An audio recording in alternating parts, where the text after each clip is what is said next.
On December 29, 1890, over 200 Native American men, women, and children were massacred by the United States 7th Cavalry at Wounded Knee in South Dakota. This incident marked the end of armed conflict between the United States government and Native American nations. In an effort to relocate and assimilate the remaining Native nations, the United States set aside land for each tribe, known today as reservations. There are currently 324 Indian reservations in the United States. The Pine RIdge Indian Reservation, home to the Dakota and Ogallala Sioux tribes, currently spans 3,469 square miles, over 2 million acres in southwest South Dakota.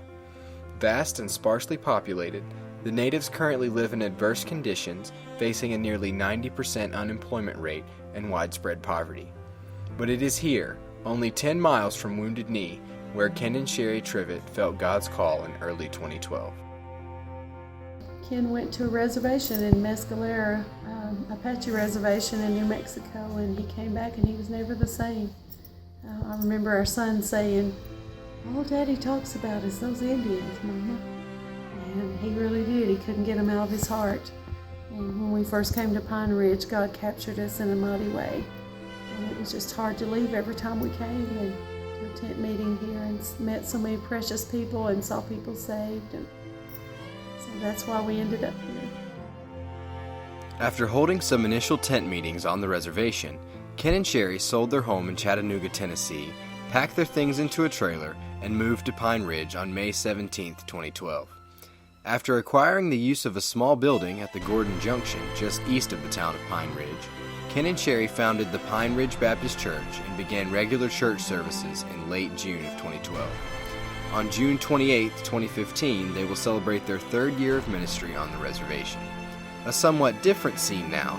Through God's providence and donations from partner churches, Ken and Sherry now have a brand new church building as well as a permanent home near Batesland, South Dakota. We've been received very well by the reservation. And of course we came here to not only preach the gospel, but to use tools that would enable us to be able to share the gospel with them, such as our clothing center, which we distribute free clothing to the people. More than 2,500 people from the reservation have gone through our clothing center.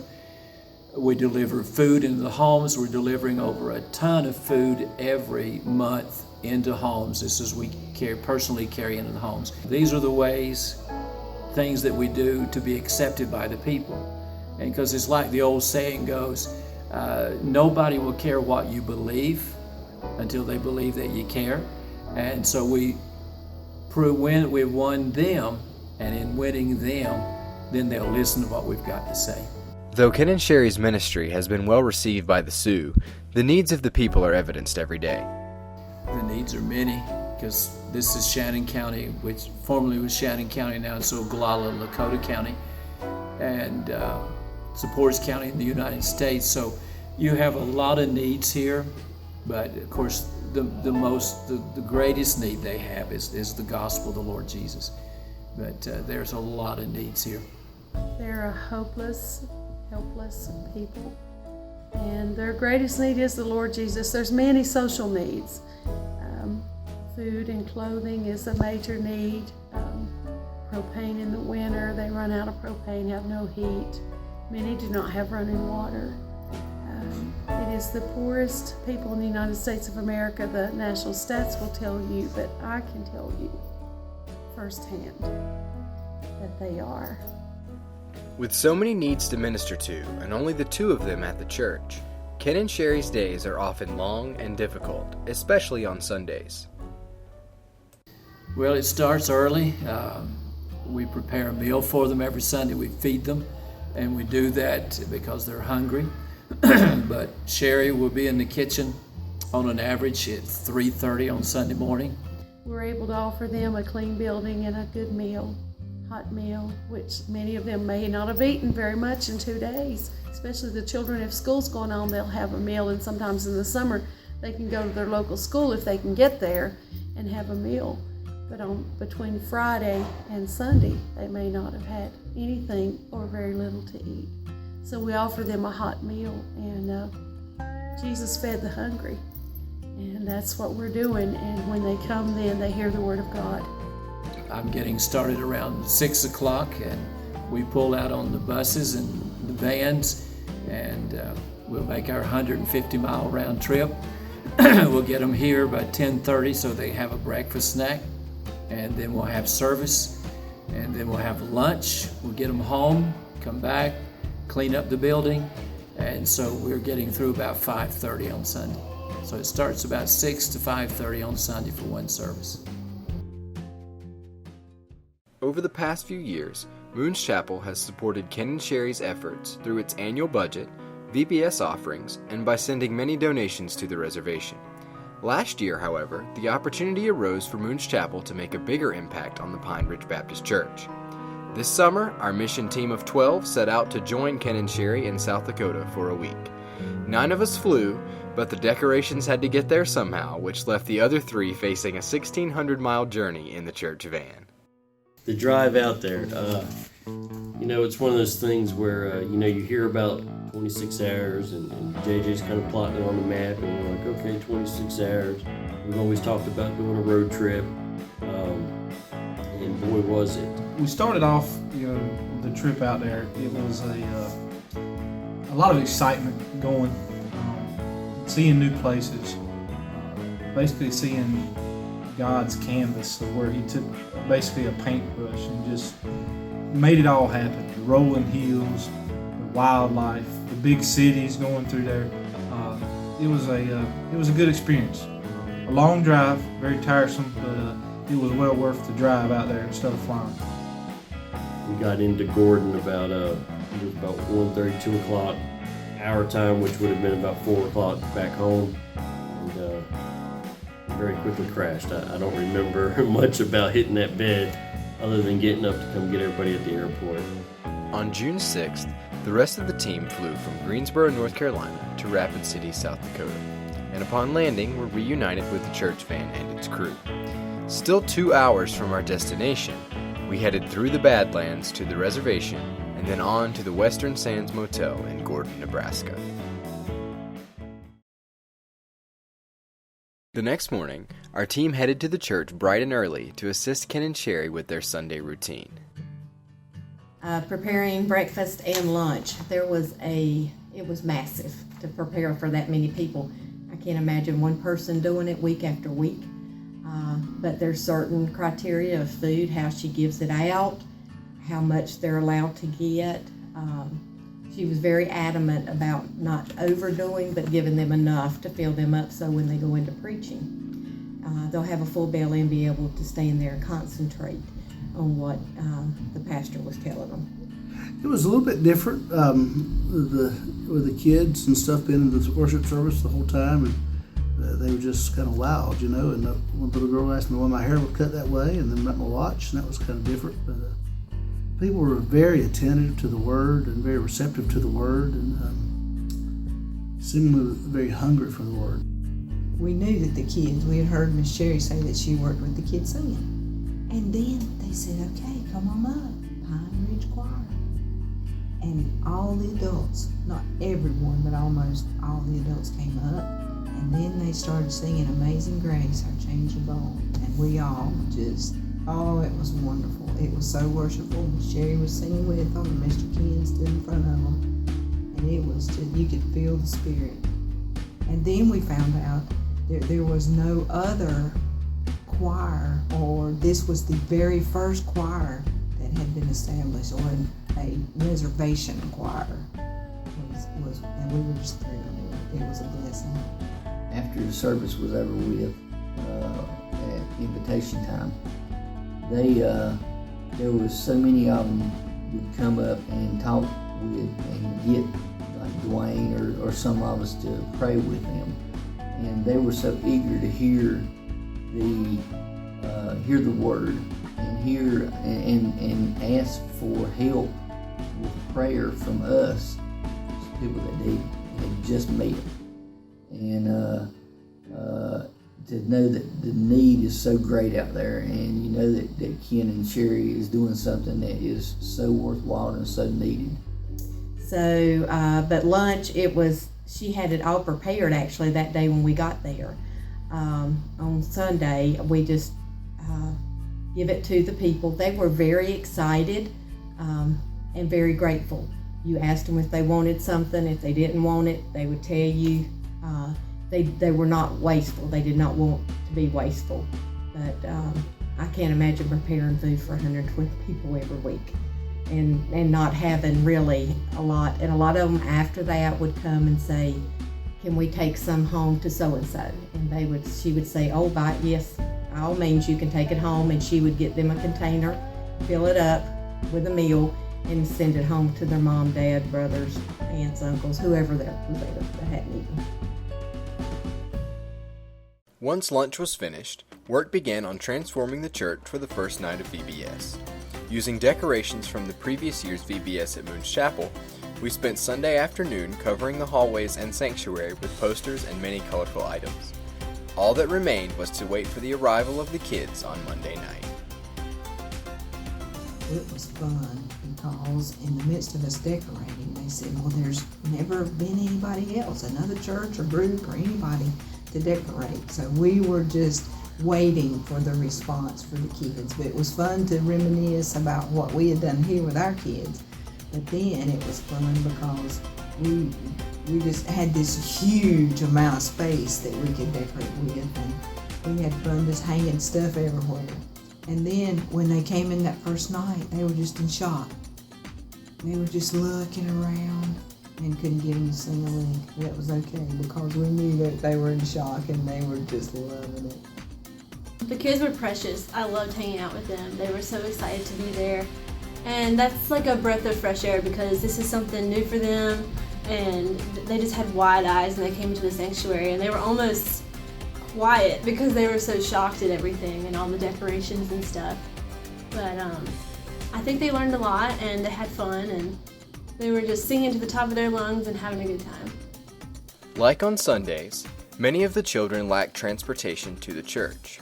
Each night, 2 hours before VBS began, Ken set out in the bus to pick up children from the Pine RIdge and Wounded Knee communities, while our team members took 2 more vans to Batesland and other areas near the church. Though they didn't know what to think of the decorations, the kids soon felt right at home with our team and enjoyed coming each night. What's up? No high five! All right!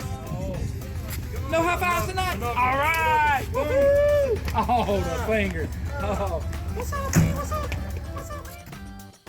They were sweet kids. They really wanted. They were starving for attention, and they genuinely enjoyed Vacation Bible School, and they were very very polite to us. We'd tell them, or I was driving most of the time, and Dwayne, he would get on to them about sitting down or something, or and stuff, and they would do exactly what he'd tell them to do. I mean, that was great. You couldn't ask for them to be any better. JJ and I were in charge of running out and picking up what we called the Batesland girls. It was a little community about 8 miles away from the church. Very excited kids, very excited. There was a couple houses kind of up the driveway, and then they all kind of surrounded each other in a circle, and those kids were just piling out of one house when they knew it was time. Wild bunch of girls, but we had a good time with them, and I think what was more enjoyable is as soon as we got them in the van, we'd ask them where we were going next, and they'd lead us around the community, and we'd go and honk at other doors and see if we could pick up some other kids. Initially, when they met us, when they first got off the bus and the vans and things the first night, they were very reserved. And we had made it a point to just be really open with them, just block everything else out and just be really open with them. So we immediately started a thing where we high-fived every night. So everybody that got off the bus got a high-five and all right, good to see you. And I think after the first night of us doing that, I mean, they really opened up. As the week went on, the parents who came, they joined in, so it made the kids relax more. And then our people were very enthusiastic, and they helped me with the motions and with the words. They didn't sing very much the first day, but by Wednesday, Cindy had them up on stage and they were doing all the motions to the songs and singing. Now all of them wasn't singing, but the vast majority of them were singing right along with it, and you could tell that they were really enjoying their time. And then when Miss Sherry was back there helping Miss Melody with snacks or bathroom duty or whatever, she had not got to hear them sing. So we invited her to stay on Wednesday night. Those kids did not turn around and look at the words. And especially, some of them were singing word for word. They were doing the motions, and then Miss Jerri had always told them that at one part, just yell, and it was wonderful, and Miss Sherri just loved it. So we left her everything so that she could continue to let these kids sing their songs and learn about the love of Jesus. Following the opening songs, our group presented a narrated skit each night portraying a Bible story. These stories presented the simple messages that even though people may do wrong things or feel left out, Jesus still loves them. On the final night, the children heard the gospel message through the story of Jesus on the cross. After the lessons were over, it was time to head back to the fellowship hall for the most fun portion of each night, crafts. We did a wood art. The first night we were a little overwhelmed, so we had 45 minutes in crafts, so they did a few more. But mostly we did a wood craft the first night. The second night we did tic-tac-toe. And we did tic-tac-toe with black rocks because they have so much dirt and just windstorms and stuff that they could draw their own tic-tac-toe boards without having to play the game. They could have their own. And then we also asked them to paint a rock that will be out on the table that you can choose to take home to pray for them. And the third night, we did a piece of paper, and we went around and squirted dots all over it, and then they finger painted it, and we had the blue tape under it. And we pulled the tape off the second day, and it was a white cross. I was a little overwhelmed when it first started. It was a lot of children. We did blow through about 300 pieces of wood on the first night. Yeah, it was a little crazy because there was like 70 kids on average per night, and we all chipped in to help Melody because that was a lot for her to take on. One of the things I noticed when I was able to take photos of the crafts and I came home and sat down was that the children, without being prompted, were writing, "I love Jesus," "Jesus loves me," John 3:16, any of the ones that had open Bible. It was cross with squigglies, and we usually have to coach our children. So that's very touching. They enjoyed it. They don't have what we have. So anything I handed them was important to them. VBS was overwhelmingly successful. However, it only took up time in the evenings. During the day, our team found many opportunities to help Ken and Sherri with various jobs around the church. As we started our week off and got started at the church, we started running into many little things that we saw. One was, for instance, on Sunday during the service, there was much movement during the service. There was a lot of people that got up and went out, and at the back of the sanctuary, the doors, when they would open the doors and walk out, the doors would not close. As we got a list of things together, we had the guys to pick up door closers to go on these doors. So got those on there, and it really was pleasing to Ken to know that now when the people went out, he would not have to deal with that. We heard from Sherri real quick that they called us upstairs into the attic where most of their storage is, and we noticed that when they come up the stairs, there was a wide opening that you could fall right back down, that she was real scared about anybody going up there and falling. So we quickly built like a 2-foot high wall that kind of surrounded the opening there and kept people from just making that wrong turn and falling. The storeroom was in a mess. I don't think, from what I understand Ken and Sherri saying, they had never really had it items categorized in a way that was easy for Sherri to get to be able to fill the food boxes. I helped Sherri organize it all week with the ladies. There was a bunch of food in the floor when we first got there. It was just piled high and it was a mess and basically no organization. So she needed help with that because she doesn't have time to do that because they have so much on their hands. So we helped organize that. We labeled everything, and at the end of the week it was in tip-top shape. It was all organized. We went through and it took us 3 whole days of cleaning the shelves and cleaning the food, stacking it up, bringing food down from upstairs. Sherry was so gracious to, if we asked her, she would come in and show us what we needed to do.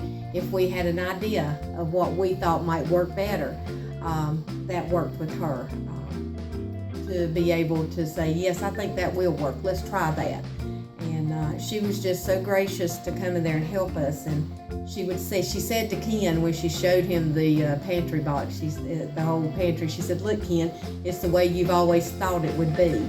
And so that gave us a great satisfaction that we had completed the job the way they thought that it should be done.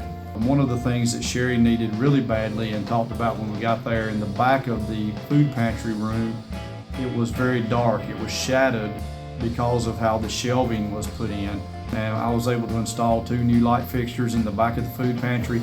And Sherry just had tears in her eyes when she came in and we turned it on and showed it to her. She just stood there with tears in her eyes. So that was a real encouragement to think that something so simple could be such a blessing.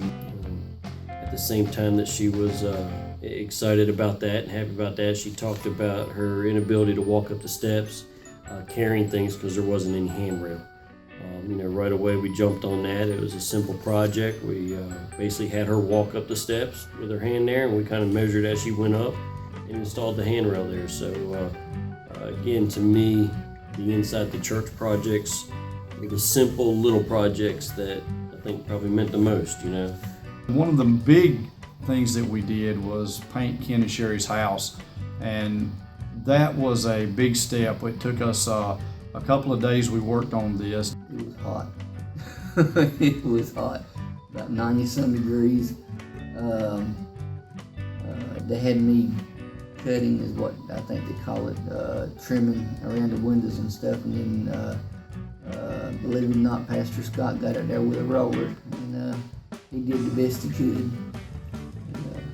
To see how much they have to do with the lack of help, to know that we did as much as we did that week, it really was a good feeling to know that everything we did helped them to another step, that they didn't have to worry about this now. They could use it rather than worrying about how am I going to get this finished. So that was really the interesting part of the week, was as we found things, we just went ahead and addressed them and did them and used the money that our church had sent to get these things accomplished. So that was a joy for us to do that. In just a week, our team accomplished many things that will aid the Pine Ridge Baptist Church for years to come.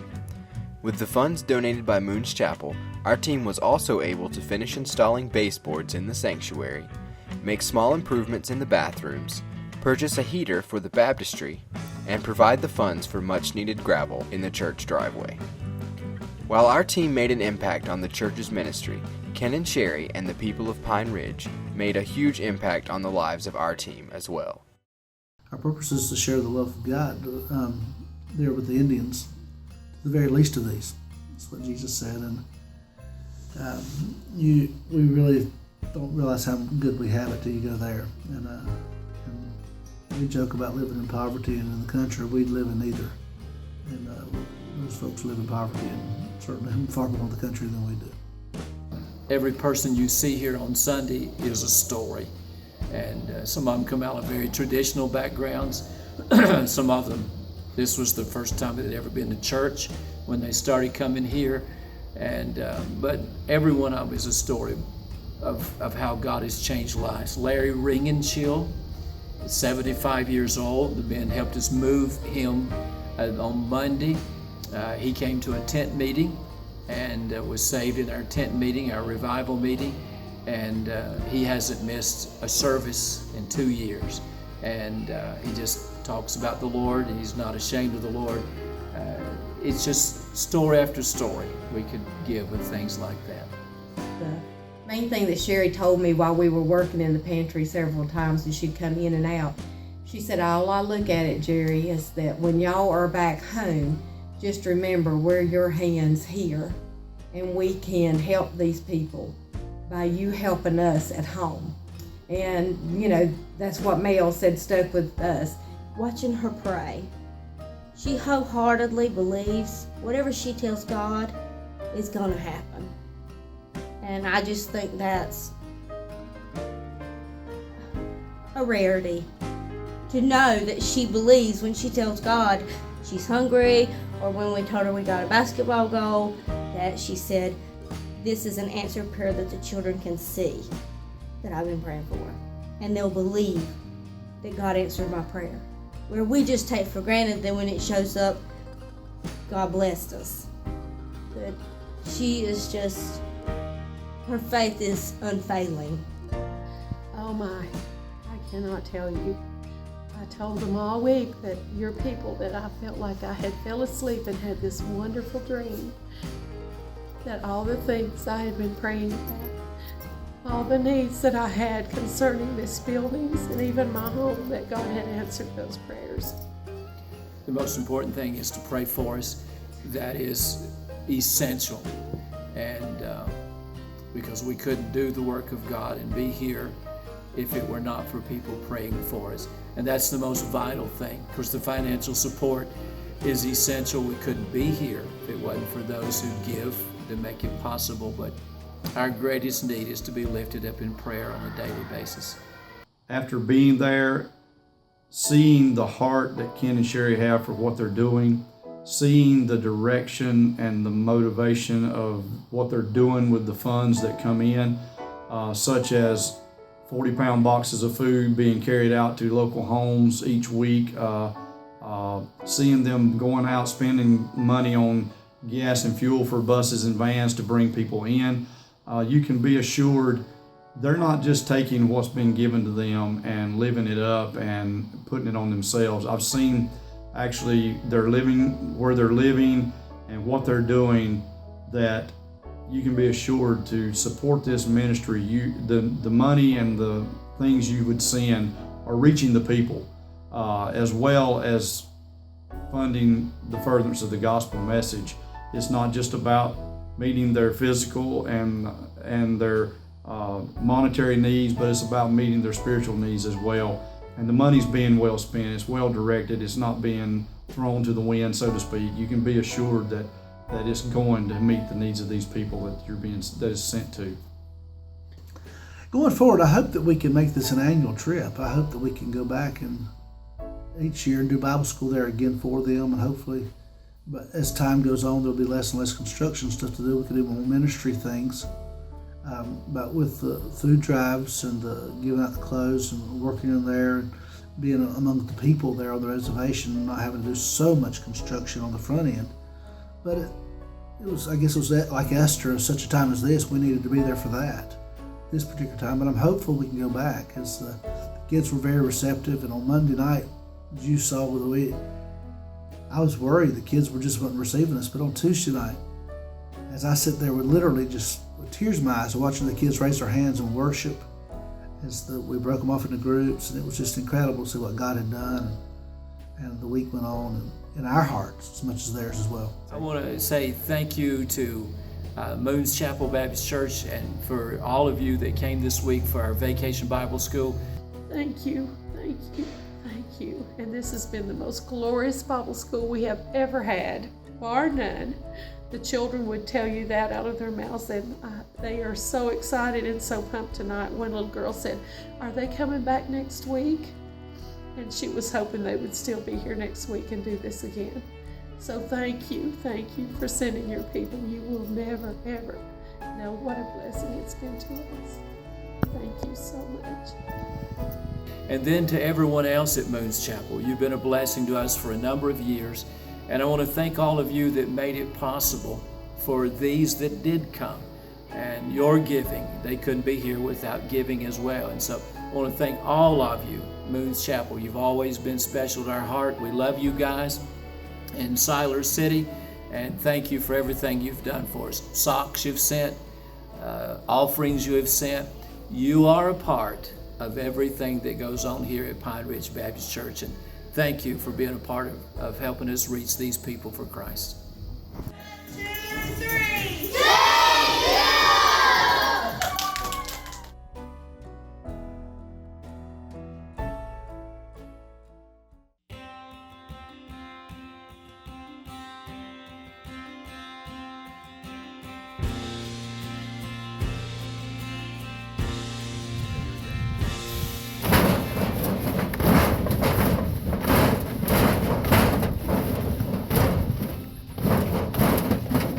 Helped a little bit. Yep.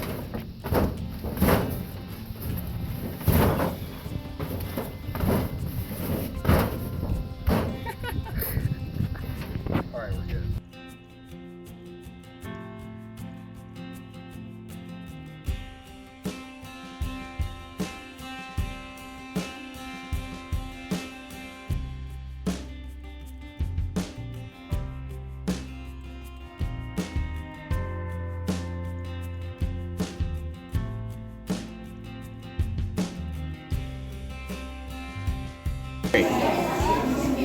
Good?